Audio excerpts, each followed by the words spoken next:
just a... Well, that's not how I wanted to do it. Take it just down real slow. Real slow. Hey, how's it going? Welcome back to the Embrace Nerd Show. I think we got a lot of fun things to cover today. A lot of cool news. Oh no, I haven't even turned on my lights yet. 1 second. Whoever's watching this is about to see. Alright.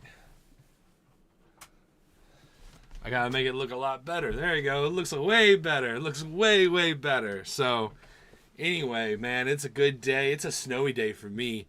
I don't know where you guys live. I don't know if you guys deal with a lot of snow or not. But last night, coming home from my nephew's birthday, there was a lot of sleet coming down, and then there was snow, and then it was everywhere. And so we are snowed in today. I don't know what's going on with you guys, but I hope everything is going really well. I'm pretty excited for some of the news today. We got some kind of interesting topics, in my opinion, that are going to be fun to talk about, fun discussion type topics. There's going to be a little bit of drama, just dealing with like video games like Marvel Rivals and what's going on with that. Some crazy stuff there. But I think we got a lot of cool, nerdy news to talk about, and I'm excited to do it with you guys. So, without further ado, let's get started. And the first thing I want to talk about is just maybe a thought question.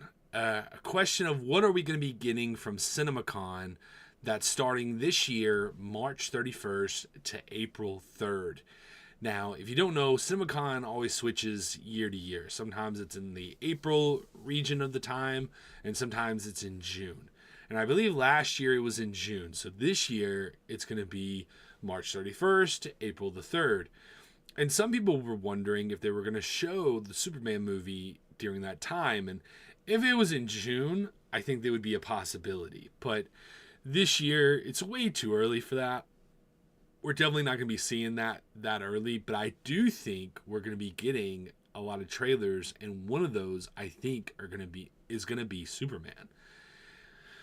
Which leads to the question of a lot of other trailers. Are we going to be seeing a trailer for Fantastic Four? Are we going to be seeing a trailer for the new Mission Impossible movie? Like, what all are we going to see? Are we going to see any new surprises? Are we going to see surprises for Supergirl, for example? You know, they've been shooting it, filming it. I think there's a possibility that we could get at least an opening kind of thing just to show us what it's like. Or maybe they'll just show it to the theaters. That's a possibility, and we may just get to be the unlucky ones that just get to hear about it. CinemaCon's something that I would really love to go to. It's something that I always keep up with every year, and I've never been to Las Vegas, and so I was telling my wife this the other day. I was like, you know, if we could go on a vacation that dealt with something like this, you know, the nerd stuff, what would you be okay with? And I was like, I threw the idea out at Las Vegas, and her eye kind of like lit up a little bit, like, that could be interesting, you know, maybe. And I've just heard it's fun. I've heard it's really fun. I heard it's kind of expensive though, but I've heard it's really fun. So maybe one day I can save up the money to go do that, because I think that'd be fun just for the channel too, just to be able to talk about it and have that experience. But anyway, I'm kind of curious what you guys think. Is there any type of, you know, trailers, movies that you're hoping they're going to show at CinemaCon? I mean, CinemaCon to me is the place to really show off. And it's to get the people excited. It may not necessarily be to get the fans excited. It's really get the movie theaters excited. But it ends up getting us excited too. So it all comes hand in hand. And I think it's kind of low-key become one of my favorite cons, to be honest. I don't know. I just want to see... I love hearing the conversations too about the theaters and what the theaters need to do to survive and how the people can help the theaters. I think it's all really, really interesting.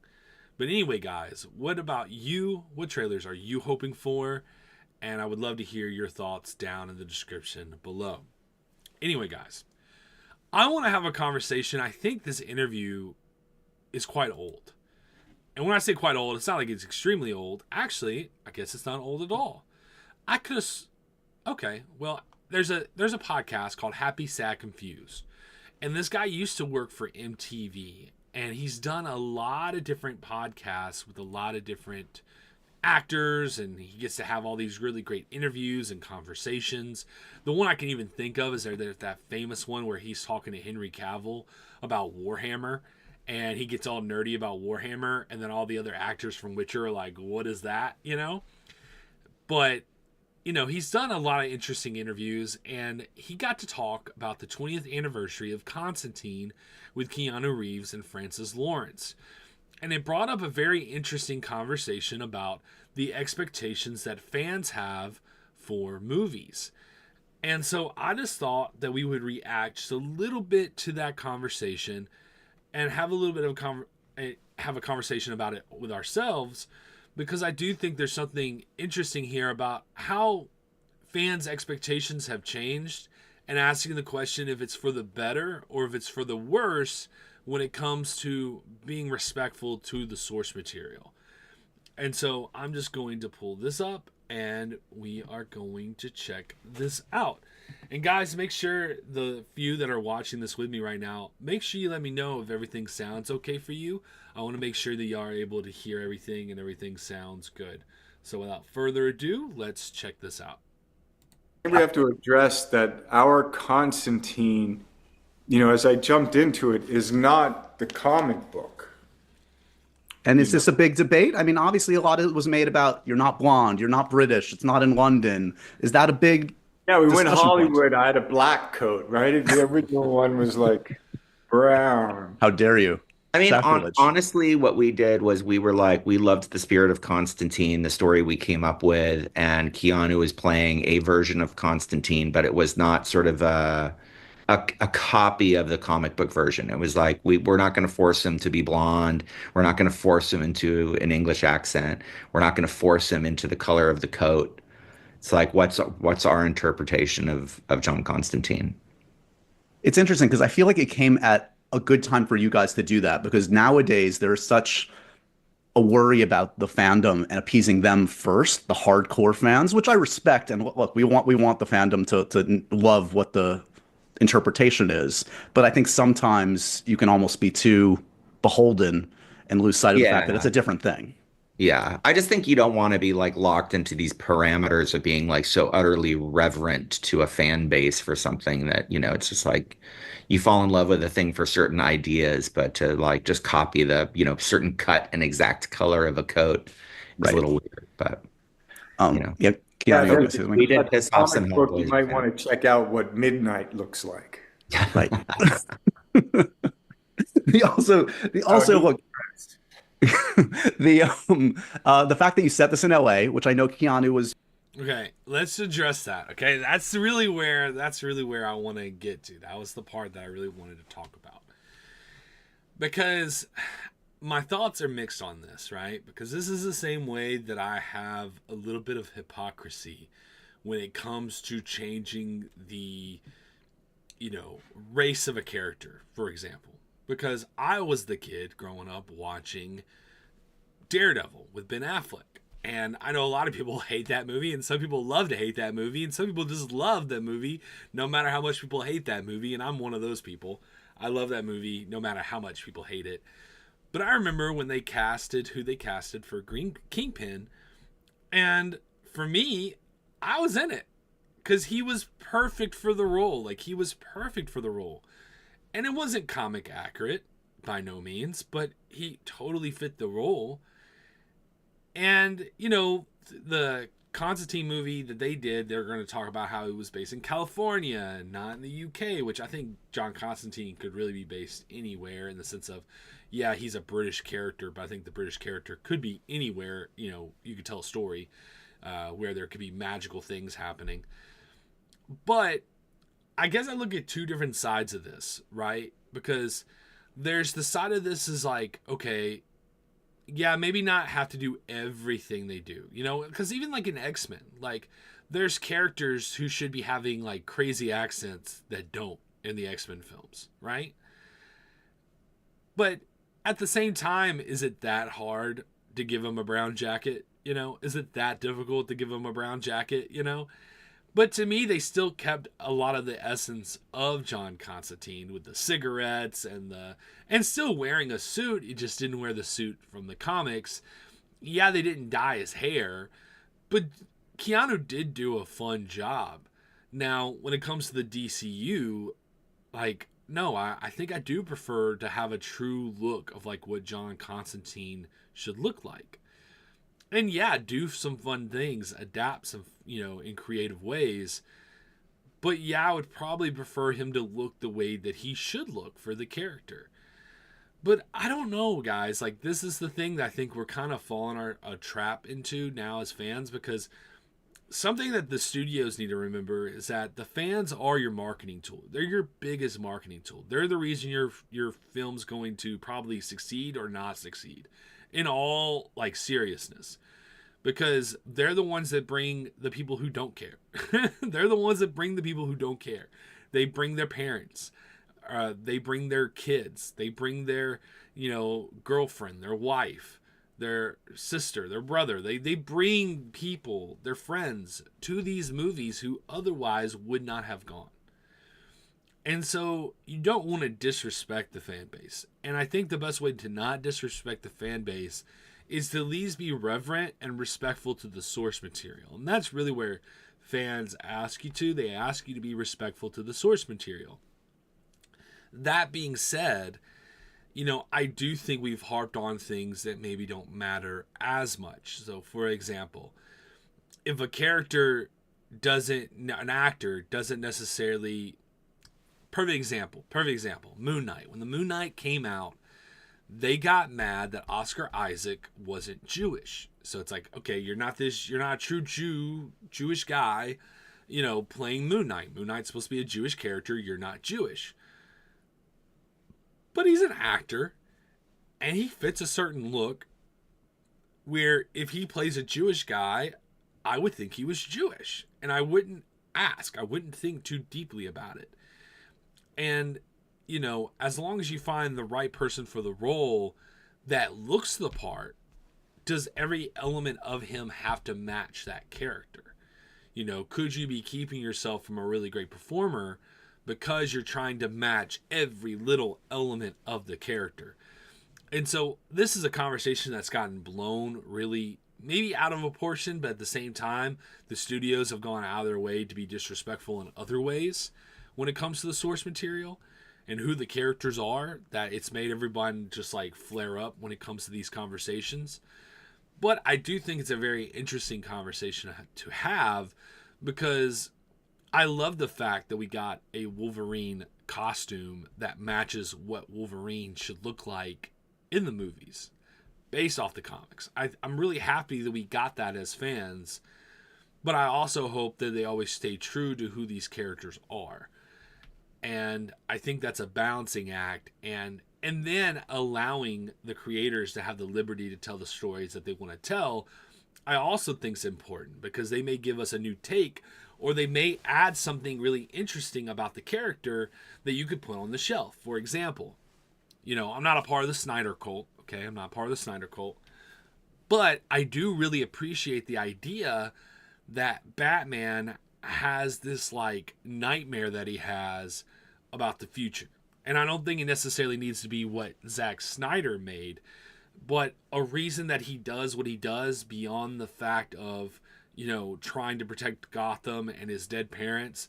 I think this idea that there's something deeper and a supernatural thing that attaches to his brain when he sleeps at night, when he finally does sleep, because he never sleeps, when he finally does sleep, he has this recurring nightmare of a dark future that makes him not only fight crime and do everything that he does, but also would be willing to take young apprentices and train them to be warriors against this, godly, terrible force that may be coming.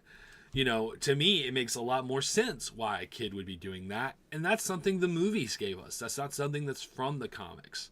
So I do appreciate when creators do something that's not necessarily from the source material, especially if they're reverent to the source material, and especially if it just adds a new interesting idea to the character that we've never thought of before, that we can add to the to the shelf of that character instead of breaking apart the character and not making them as interesting anymore. So anyway, I would be interested to know, what you think about those ideas. I would be interested to know, if you guys have seen the Constantine movie. Did the changes in the Constantine movie affect you at the time? Was that something you were okay with then? Maybe you're not now. Are you still okay with it? I would love to hear your thoughts about that, because I just think the whole conversation is interesting, and I think as a fan base, I think it's something we need to have. I think it's something that we need to have. Okay, guys. So, on to the next thing that I kind of want to hit on. Let's see if I can find it real quick. And here it is. We all know the Max logo, right? And there's been a lot of changes to the way that it used to be HBO Max, then it was Max, and they're still going to start making some changes to this, and I find it kind of interesting. And so as you can see, this is the current Max logo, right? So we used to have this like kind of weird purplish look when we had the HBO Max. Now it's just Max. It has the kind of where, the HBO idea is supposed to be, I guess, the respect to the HBO part of it. But, you got your Max logo right here. Now, people were really annoyed back when they changed it to Max, because it's like, okay, HBO is like your premier service, right? Like, this is the thing that everyone cares for. This is the thing that everybody respects and loves. Why aren't you, showing off that? Why are you not doing, HBO, but instead you're doing Max? It doesn't make any sense. Well, you can tell that Warner Brothers Discovery are never really truly happy with what they're doing, and they're constantly making changes. And they've made a change, and a lot of people are not happy with it. But I kind of am. And so let me get into why people are not happy with this. People are not happy with this because it looks bland to them. People aren't happy with this because it looks like we're slowly, continually taking color and life away from everything we partake in. And, they had some really extreme views on this. Like, even someone was referencing the book The Giver, which is like a book where like no one sees color anymore, because I think it's like a drug they take or something. But, it's like one of those authoritarian kind of, stories warning you of an authoritarian world, right? And so, people were making that argument. But here's my take on it. And I doubt I'm correct. It's just something that I'm hoping for, okay? It's something that I'm hoping for. I think that, and let me back up, because I think this would be a better way to explain it. If anybody remembers the controversy with eBay back in the day. So eBay had their website, and they wanted to make a different change to the logo, and they wanted to look differently. And so they made this massive change, and people were extremely upset. Like, could take your business level upset about this logo change. And so what eBay did is they backed up, and they said, okay, let's change what we're doing here. Let's refrain from where, what can we do differently? And so one of the things they decided to do was they decided to slowly make changes to the point where everyone could feel happy with the changes that they made. And by the time they made back to the official logo that they originally wanted, no one cared, because it was slowly done. It was just an implemental changes, from every step. Well, I have a theory that maybe that's what Max is doing.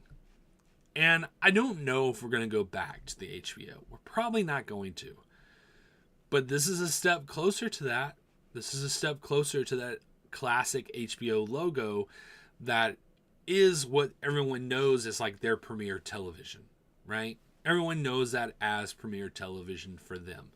So, it's interesting. I'm not against it if they're going that route. But I will say, I do understand people's concerns about the growing, just everything just looks bland and boring, and that's with our buildings and everything around us as we're driving to go to our jobs. Everything, all the construction around us is not what it used to be back in the old days, and there's less life everywhere. And I know people's concerns about that. I respect that, but I'm going to be hopeful that this is towards a brighter future, and maybe towards something like an HBO format, HBO logo in the future, and just call it HBO. That's what I'm hoping for. But what about you guys? What do you think about this change? Do you think we're going back towards just calling it HBO and making the Premiere app an HBO app? Or do you think this is just a change to make things a little more boring and it's not really your flavor? I would love to know your thoughts down in the description below. Okay, guys, or in the comments below. Now we got to talk a little bit about some TV shows. Now, the crazy stuff today definitely deals with maybe some comics and some video games, but it looks like that Creature Commandos is moving forward. Creature Commandos is not just moving forward like we knew. We knew that Season 2 was renewed for Creature Commandos. But supposedly it's not just renewed. It's being fast-tracked. And this was what the writer had to say about it. He said, "We are actively working on breaking the season. So it's definitely moving forward." I mean, it's like they put it on fast track. And they seem to mean it. So we all know that animation can take a long time. Animation can take a really long time. But not only does it seem like they're going, okay, let's hurry up, let's get these scripts out, because the sooner we get scripts, the sooner we can animate. And the sooner we can animate, the sooner we can get the actors in to do their lines, and we can put all this together and put it out on our streaming service and get people to watch. So clearly it must have had really good numbers for them to be this ecstatic. And what I'm hoping they'll do, if this is a show they're going to continue, I really hope they plan it out with James Gunn. And I hope they go ahead and get the third season written and ready to go. So that way, as soon as they're done animating the second season, they're already starting on the third season, which means that we can get this show out a lot quicker, because it is going to be a bummer having to wait a really long time to see this show. And that's probably the reality. The reality is we're probably going to have to wait definitely more than a year. We're probably going to have to wait about 2 years to see this show. So the fact that they're really working on it, trying to get it together, is exciting news. It's just hopefully they can keep working on it and getting it done faster so we can get it sooner. So that's what I'm hoping for. But what about you guys? Are you excited for something like Creature Commandos? What are you hoping for the second season? I would really love to hear your thoughts on that. Okay, guys, let's talk about lanterns. And it's just something real quick, just something I want to show really, really quick. Someone posted this. It's a channel called Lantern Updates, but they had gotten a picture, and I'm sure the picture's been around, but this is just where I saved it personally, okay? They got a picture of the actor who's playing Jon Stewart. And I know that there was different opinions about Jon Stewart and the actor Aaron Pierre that they got to play Jon Stewart, and if they were happy with the decision of getting that actor. But guys, look at this dude. Look at him. Just look at it. Just look at it. He's perfect. He's perfect for the role. He will be fantastic as Jon Stewart. And I think they could have rocked the beard. I think there's a lot of things they could have done, but he looks straight out of the Justice League Unlimited series. He looks fantastic. Fantastic. And when they give him those crazy green eyes when he uses his Green Lantern abilities, it's going to be amazing. So anybody that was poo-pooing this actor, I don't know what you're talking about. This dude is fantastic. He looks incredible. And I can't wait. I can't wait. And maybe it'll have to be like, maybe San Diego Comic-Con will get lucky enough to see something. But I cannot wait to see him in costume. I can't wait to see Kyle Chandler in costume. I can't wait to see how they're going to look like as Green Lanterns. But what about you guys? Do you think this look works? Are you happy with the way he looks right now with no beard? Kind of has the, hairstyle that Jon Stewart probably should have. I would love to hear your comments down below. Okay, guys. Now on to some possible rumors, okay? Possible rumor news. It is looking like that, we know they've been working on the idea of a Nova series or movie, and we didn't really know what was going to be going on with that. Well, supposedly they're looking at Henry Cavill playing the main man, the main Nova Prime, Richard Rider. And I am liking this idea, but I definitely have some concerns. So we're going to read this just real quick and we will discuss. In December 2024, Deadline reported that former Criminal Minds producer Ed Bernaro had come on board as the writer and showrunner for a forthcoming Nova series, which I wasn't necessarily I didn't watch every season of Criminal Minds, but I watched a solid 7-something seasons of Criminal Minds.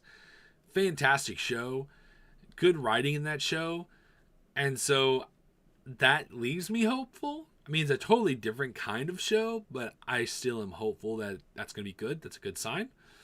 Now, Scooper My Time to Shine H is claiming that Marvel is attempting to bring in Cavill for this series, potentially to play the lead character, Richard Rider. Rider first appeared in Marvel Comics as Nova in 1976 as part of the Nova Corps, an intergalactic police force with superhuman abilities such as flight and incredible strength.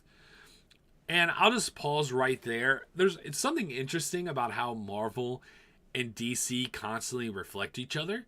They constantly go back and forth where it really comes down to who's coming out with the character first, But I am happy with this. I know that Cavill is working on the Warhammer series. I know that he's doing a Highlander movie. And I just don't know how much time he has to do everything. I do believe he needs some justice. I think that he was, done a little dirty. He was done a little dirty in multiple different ways as Superman when he played Superman. I think he's the best casted Superman, the best cast of Superman we've ever probably had, to be honest with you. I'm really excited about David Cornsweet. I think he's going to do a great job.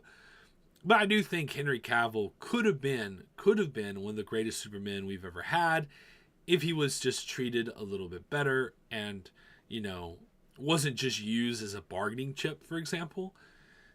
But, he's already came back as Wolverine before. To me, I think if you're going to bring him into Marvel, you need to bring him in where he's playing a movie character, not just a show character. I think it should be bigger than just playing a show character. It would be interesting to see him do a sci-fi kind of series before he does Warhammer. We've seen him do a lot of fantasy stuff. We've seen him do Superman. But see him play a character that's, a more intergalactic character could be interesting, could be really interesting. But I don't know. I just feel like you need to give him a bigger role. I think he deserves a bigger role. But that's just me. What about you guys? What do you think about that? Do you think that, you like the idea of him playing Richard Rider? Do you think he deserves a bigger role in the MCU where he could have, a bigger opportunity to shine in maybe a movie? I think he is a movie star. I think he could really play a Marvel lead role and do a really good job. I personally thought that he should have been Doctor Doom, to be honest with you. I know he's a handsome man, so covering up that face would be probably disrespectful to him, I guess, but I think he could have played an incredible Doctor Doom. I low-key kind of think he should have been Doctor Doom, but that's just me. Guys, let me know what you think down below. I would love to hear your thoughts. Okay, guys. Now getting back into some different stuff, and I just want to bring this up real quick. because we'll probably review it either tonight or tomorrow.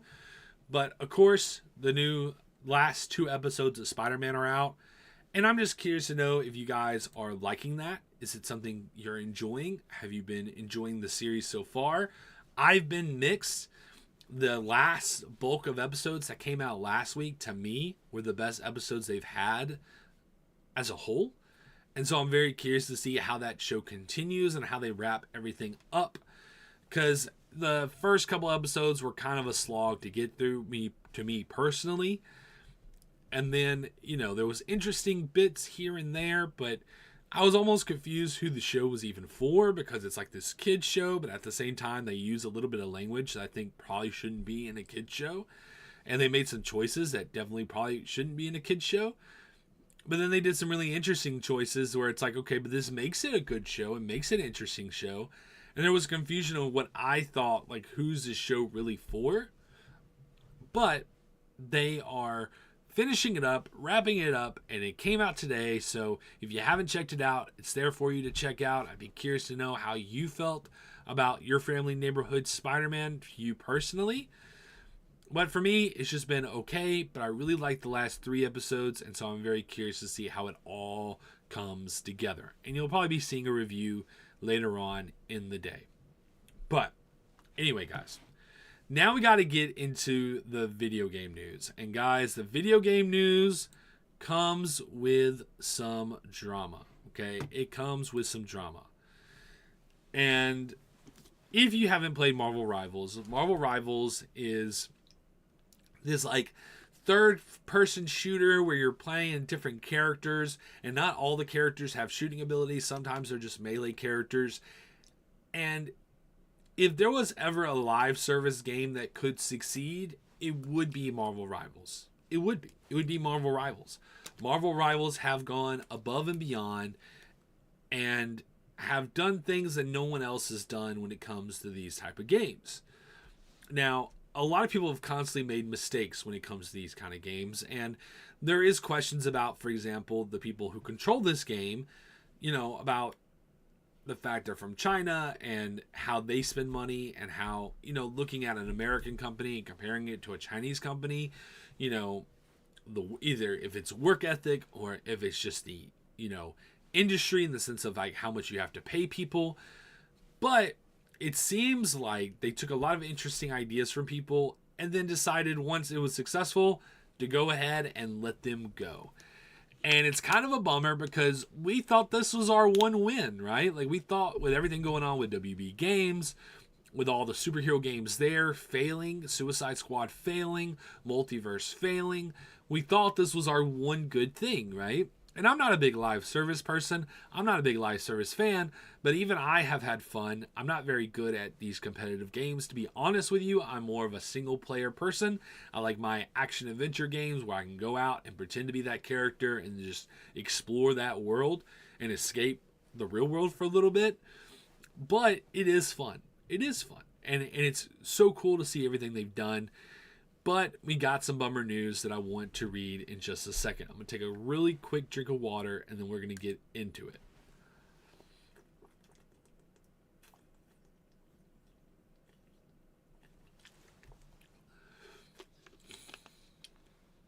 And so this comes from Thaddeus Sasser, and he is one of the people that worked on Marvel Rivals.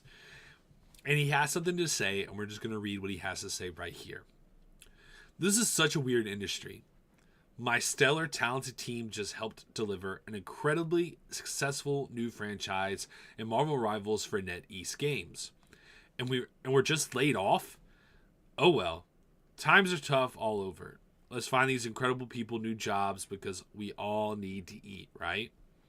Today I'm going to start with inspiring Gary McGee. And he starts talking about everything that Gary McGee did for the company. But people are pretty confused by this, guys. People are pretty confused. And you just have different people talking about how, they got laid off. And I'm just going to read this thread right here about that. Marvel's Rivals community manager responds after game director Thaddeus Sasser and the other American devs were laid off. Creative director Guai Guan Jin I know I said that wrong. Even though I hope I said it right. Because if I... well, it's not Jin, but Chin. Because that would be the Star Wars character. Anyway. Is still working on the game. Team remains committed to reaching Western audiences and is in touch with Marvel daily. I would suggest, rather than spreading rumors and reaching conclusions, focus on what we have to deliver in a couple days. We have prepped really hard for the patch. Now, that's cool and all, but you just laid off a bunch of people. I don't think that's a rumor. I think that's a fact that you laid off a bunch of people in America. You know? So I don't know who did what, you know? And so they say, okay, Thaddeus Hester was a Rivals game director who focused on budget, manpower, and strategy. He talked about it here. Interesting. And it says he was game director, but focused more on, yeah, he's saying the same thing over and over again. Let's see if there's a little bit more. Well, there's one thing I would like to clarify. There's only one director, and that is Gwenpool. I do not like false rumors being spread, discrediting the work our team has poured in ever since development. Let's not reach a conclusion on workplace harassment when you don't even know what the structure is like within the Rivals dev team. I'm simply saying this because it is phrased wrongly by the media, initially totally funny.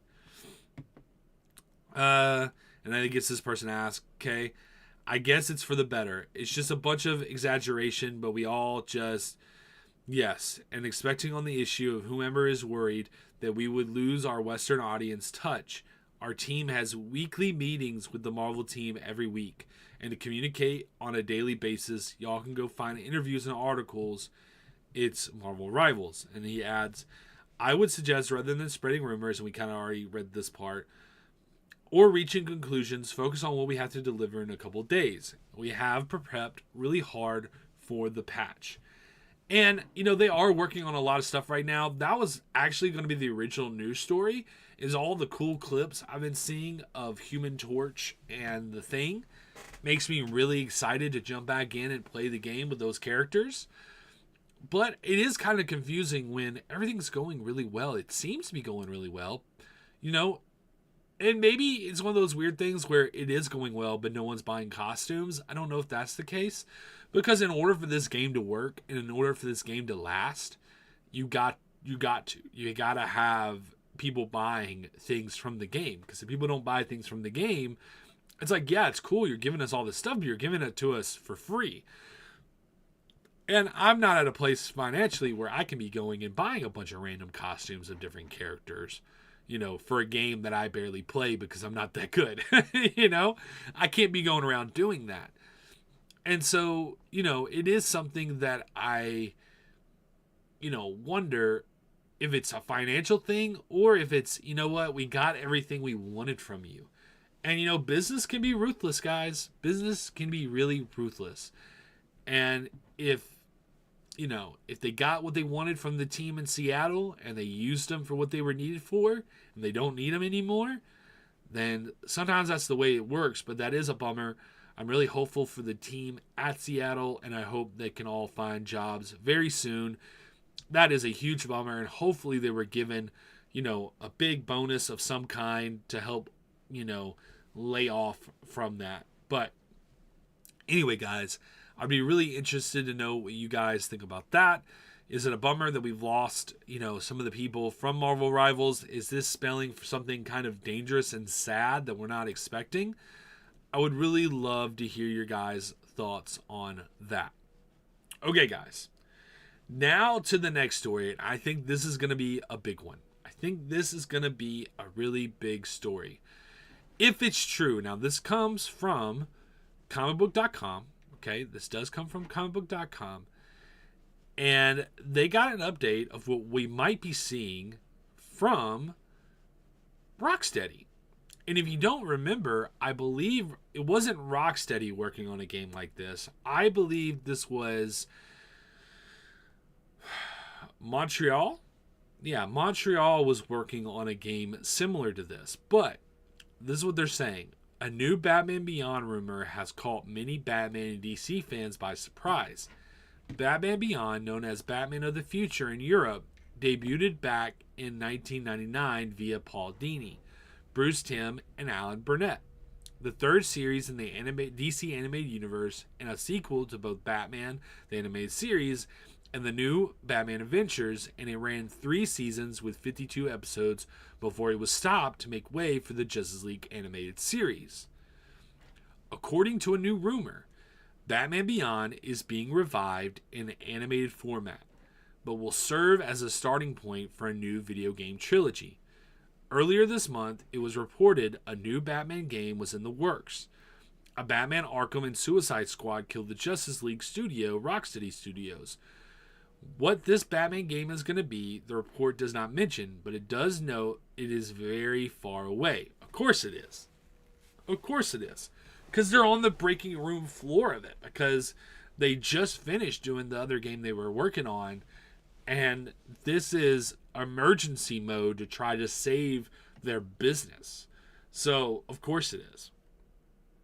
So, adding to this report, a new rumor has surfaced online claiming that Rocksteady Studios and WB Games are planning a new trilogy that will adapt Batman Beyond specifically, which would be awesome. That'd be awesome. The rumor also suggests that PlayStation may have locked down some type of exclusivity for these games. That would also be really cool. For me, I'd feel bad for all the Xbox people, but that'd be really cool for me. Which will in turn make the PlayStation 6 and PC only. Keep them off Xbox consoles. Oh, okay. But let's be honest, okay? If we're talking about the PlayStation 6, okay? And we're not even talking about PlayStation 5. We're talking about PlayStation 6. That shows you how far away this game is, okay? But if we're talking about PlayStation 6, we're not seeing this game anytime soon. We're not seeing this game anytime soon. This is far away. The new rumor specifically comes the way of Lunatic Ignis, who has proven reliable at times in the past, specifically when it comes to PlayStation, which may explain how they heard about this due to PlayStation deal involved. Whatever the case, take this new information with a grain of salt. This is all just a rumor, and even if it is accurate, it is also subject to change that could render it inaccurate over time, of course, because we know Montreal was working on a Flash game, but then the Flash movie came out, and they got scared, and they poo-pooed it and threw it away. When we could have been having a Flash game coming up soon, but instead we don't have anything coming up soon. At the moment of publishing, none of the implicated parties, PlayStation and Warner Brothers Games, nor Rocksteady have commented on this rumor, nor the report it springboards from. We do not suspect this will change for a variety of reasons, but if it does, we'll be sure to update the story accordingly. So, what do you guys think? Do we want a Batman Beyond game? I really thought what Montreal was doing was really interesting, having Damian Wayne be the new Batman, and the design of that Batman looked really cool. And then of course they had like pictures of like Bruce Wayne as an old Batman, and that looked really cool. It was a new take on an older Batman. And so I'm excited about that. It's just a bummer because we're going to be waiting until quite a while. We're probably waiting until the PlayStation 6 comes out. This could be like a PlayStation 6 launch game that we're going to be waiting on, which is kind of a bummer, but maybe it'll come sooner than we think it will.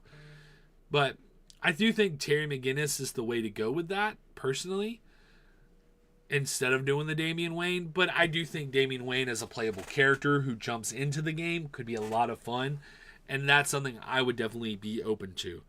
But what do you guys think about that? Let me know in the comments down below. Okay, guys. Now, we got to talk about some comic book news, and that'll be kind of wrapping up our day with this show. Is we're going to talk a little bit about comic book news, and I need to look up something about today, because today is Comic Book Day. And there's a website that I've liked to use.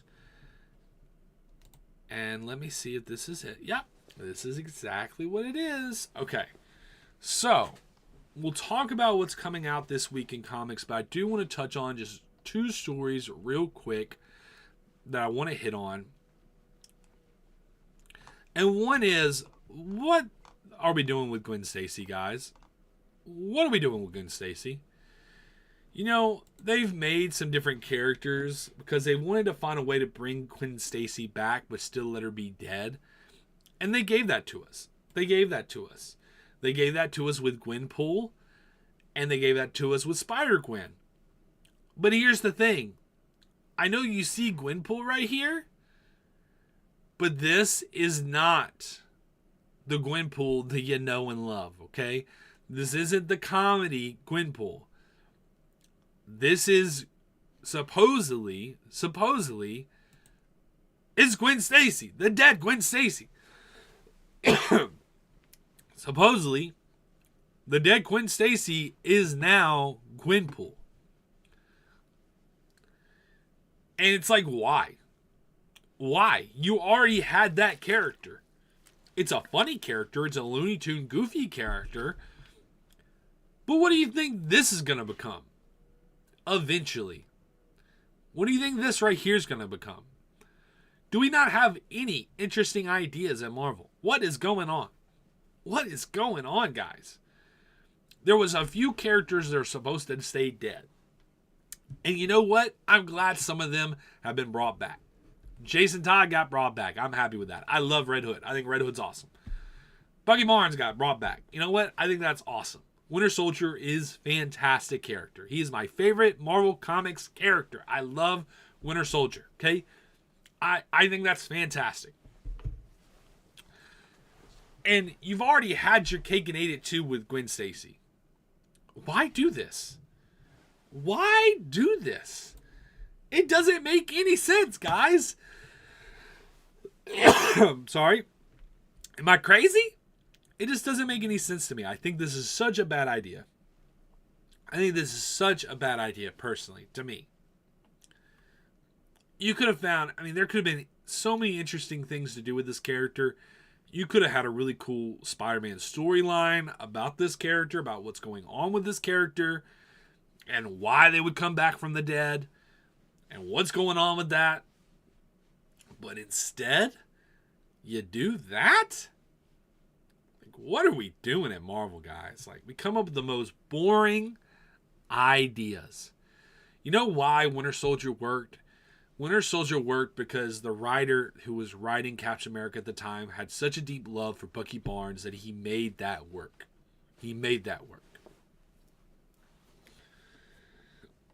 This doesn't seem like someone who has deep love for Gwen Stacy. They just had to do something, and so they're like, you know what? How about we make Gwenpool a real thing? Instead of just this other world's version of Gwen Stacy, how about we make her a real thing? And make her rise from the dead and become a killing machine. Okay. Cool, I guess. I just think, I don't know. I think there could have been something done better than that. So I'm a little confused by this. I think it's a little silly, but I don't know what you guys think. Do you think this is kind of silly? Are you asking the same question I'm asking? Like, what is Marvel doing? Like, why? That's kind of where I'm at. But I would love to hear your thoughts down below. Okay, guys. Now to just hit on this real quick, and then we'll talk about... Well, I'll talk about this real quick. Just real quick. This won't be something I would clip. I just want to make this real fast. I just want to say congratulations to Donny Cates. I know there's a lot of stuff that was going on with him. I know there was some things he may have done that got himself in trouble a little bit, but I think the majority of the reason that he has not been around recently is due to health reasons. And, you know, I never wish anybody to go through those kind of harmful things, but it sounds like he is going to be coming back and doing some more comics in the future. He is one of those guys who is coming up with really interesting ideas. So, and he did a lot of space type stuff, so I'm kind of interested to see what else he has to do and what other stories he'll be telling. But, you know, it's always a bummer when someone's health declines where it makes it hard for them to write And if he's back at it and he thinks he's going to be able to write again, I hope the best for him. I do hope he treats people better. I think he would go the way of the wind when it came to canceling people. And, if you're new on this channel, I'm not someone who's a fan of just going after people because they have different opinions than you. I think that's a really crappy thing to do. And so I hope he's learned some lessons from that. I hope he just sticks to telling really good stories. And, I'm hopeful for that because I think that he is a good writer and I think he has some cool ideas.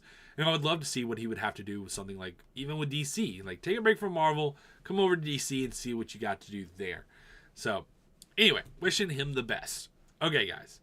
The next thing I want to talk about with comics before we get into the comics that we might be reading, okay, specifically deals with Mr. Terrific. Now, they're coming out with a 6-issue limited series about Mr. Terrific, and it's going to be year 1. So it's going to be his first year as a hero, which is cool. I'm a fan of that. I like that idea. Here's what I'm a little concerned with, because Mr. Terrific, I think, is one of the coolest characters in DC Comics, okay? I'm a huge fan of Mr. Terrific, okay? Huge fan of Mr. Terrific. But if you know his backstory, his pregnant wife dies in a car accident. Now, that is part of the reason that he becomes a hero. Okay? Now, the reason I'm a little concerned is because if you read The Strange Adventures, they kind of just poo-pooed that idea and made it seem like he was thankful that his pregnant wife died, which is a really deconstructionist way to look at his character. And it's just kind of yucky. It's not something I was a fan of. I thought it was very disrespectful to that character and feeds into unhealthy stereotypes, which is disappointing for such a cool character that you just shouldn't even have that type of stuff in there. Like, everybody should be able to look at this character and be like, man, that's awesome. But him not wanting to be a committed father is just like a very, not very thought through thing, personally, in my opinion. But I really love the character. I think he's an awesome character. And so I don't know the writers. Okay, so if I knew who the writers were, maybe I would be really concerned, But I don't know who Al Leston is. I haven't read what they've read. So this could either be really terrible or really awesome.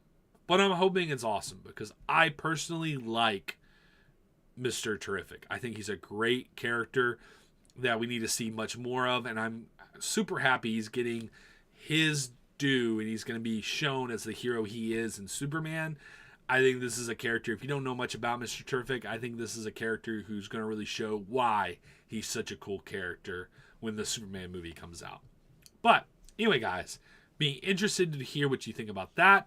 Do you think that is, something worth reading? Are you concerned with the writer, Al Leston? The art looks okay, but I'd be interested to know if that writer, what kind of stories does he write? He or she, I don't know the difference. It's Al, so I'm guessing it's a he.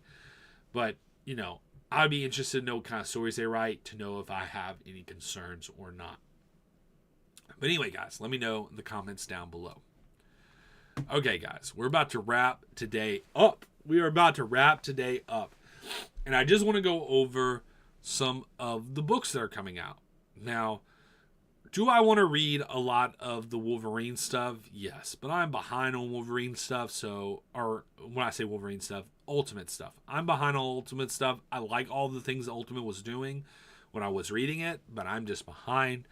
So a lot of those books I'll still be behind on. But I probably will go ahead and start reading, because I don't think Wolverine has anything to do with the X-Men, because the X-Men were doing their own thing with those young girls in Japan. So I don't think there's much of a concern to be worried about jumping in that or being behind on that. So, I'm probably going to check out the Ultimate Wolverine soon, because I'm very interested to see what they're doing with that. Of course, Nightwing, I have some concerns with what's going on with Nightwing, but I'm the Nightwing guy, okay? I'm the Nightwing guy. Of course, I'm going to check that out, okay? Of course I am. Batman Superman World's Finest 36. I just love everything that World's Finest does. It just makes me happy the more and more I get into those stories. It looks like this Aquaman story is going to turn into a like Swamp Thing story as well, which is super cool. I mean, it's just so much fun, man. Like, Mark Waid has a lot of problems, but the fact that I feel like the World's Finest is the way he escapes the real world when he becomes a writer is such a great thing, because that's exactly what I want from him. I want escapist content, and that's what he's given me, no matter how delusional he might be in real life. So I am very thankful for what he does on World's Finest. I think it's just fantastic. Fantastic. I am super excited for Aliens versus Avengers.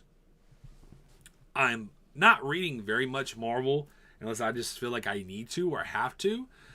But Aliens versus Avengers is the first two issues have just been fantastic. So I cannot wait. I cannot wait to check that out. New Gods has been really, really interesting. I mean, that's something that I've been really like digging. The last two issues have been really great. And just some of the things they're doing with the different characters and the world building and the fantasy, soap opera, space opera kind of element they're doing with the story. It's just a lot of fun. I really like those characters, and so I'm glad they're digging into them in new, interesting ways with fantastic art. I'm all for it, so I'll be excited to check that out. I'm behind on Batman and Robin, but not super behind. I think I got to read issue 3, 4, and 5, because 5 came out today, so that probably won't be too hard to catch up on. I'll be excited to check that out. I know everything with the Energon universe has been fantastic. I trust that it's been fantastic. I want to collect that in book form. So that's something that I will still skip out from reading right now, because I want to get that in a more trade kind of format. So I will probably wait for that personally. Then you got Satana, you got The Question. I kind of want to see them finish out that. I'm kind of wondering if it really is Cyborg Superman. I had a theory it could be something else. I thought it could be Kid Clarion that's causing all the mayhem at the Watchtower, but I don't know if that's going to be the case. Doom Academy, that sounds really cool. So instead of Strange Academy, Doom Academy, I may have to check that out just because we are in the Doom era at Marvel. It would be kind of interesting to read something like that, because I enjoyed Strange Academy. So that would be kind of interesting to check that out. Power Fantasy was way too preachy for me. It was someone who thinks they have the ability to be Alan Moore, and they don't have the ability to be Alan Moore. And instead of being very layered to the point where someone like Rorschach could be the interesting character, I don't think that writer has that ability to write someone they disagree with and to respect that character enough to make them a layered character to where they can almost become the most favorite character, and it's someone that they wouldn't even agree with in real life. I don't think they have that ability, whereas I'm just not a fan of that whole thing, and I think it's a little too preachy, and preachy in a way that I think would probably be actually ideology-wise, I would probably find probably dangerous. So not something I really cared to check out. Then you got Daredevil, Challengers of the Unknown. I think it's been fun. A lot of people haven't really cared for it, but I think it's been fun. Space Ghosts, I've heard it's great. I want to check out the trades. For me personally, that's something personally for me that I want to check out is the trades. Thunderbolts Doomstrike sounds kind of interesting. They of course need to have a Thunderbolts comic coming out right now, especially with the movie coming out. So that makes sense. Ginny Sparks, I have no intention to read, do not want to read at any point. Tom King, with his deconstructionist behavior, I've heard about the story. I heard it's very deconstructionist. I heard they go on this huge rant about COVID, which the things they say about it aren't even accurate, and they haven't been accurate for a long time. So it's even just a weird thing to put in a comic book. So I'm not interested in that personally. That's not how I want to escape my reality of every day. Lots of cool things, guys. lots and lots of cool things. I'm trying to see if there's something that really just, sparks my fancy. You got your Darkwing Duck, your Batman. Got some more milestone stuff coming out, which is great to see. Crisis on Infinite Earths, issue 11, a facsimile edition. That's cool. Let's see. Yeah, I mean, I think that's kind of it. I don't think there's anything that's really calling for me. But what about you guys? What are you going to be picking up? What are you going to be excited to have? There's a lot of second printings of different comics as well, and so they were showing off some of that. But it looks like this is the true stuff that's coming out. So I'll be interested to hear your thoughts. This I want to bring up real quick because I heard an interview about this, the Weapon X-Men. Supposedly, this is a new thing that I think Dan Casey is doing, right? Joe Casey. This is a new thing that Joe Casey's doing. So I trust him. I'm going to check this out. So I encourage you guys, if you're a big Joe Casey fan, he is back doing some cool stuff at Marvel. I encourage you to check this out because this just seems like a cool lineup. This seems like a really cool lineup. And to have Thunderbird back into this picture too, just seems like a fun book to read. So I'm very interested in checking this out. But anyway, guys, that is it for the show today. I hope all y'all are having a great day. Everything's going really well for you. I will hopefully be coming out with a Spider-Man review later on today. Of course, some clips from today's show and Monday's show I'm going to start dropping throughout the day, today and tomorrow, and probably throughout the week. But anyway, guys, whatever you're doing, wherever you're going, I hope you're having a good one. Peace, guys.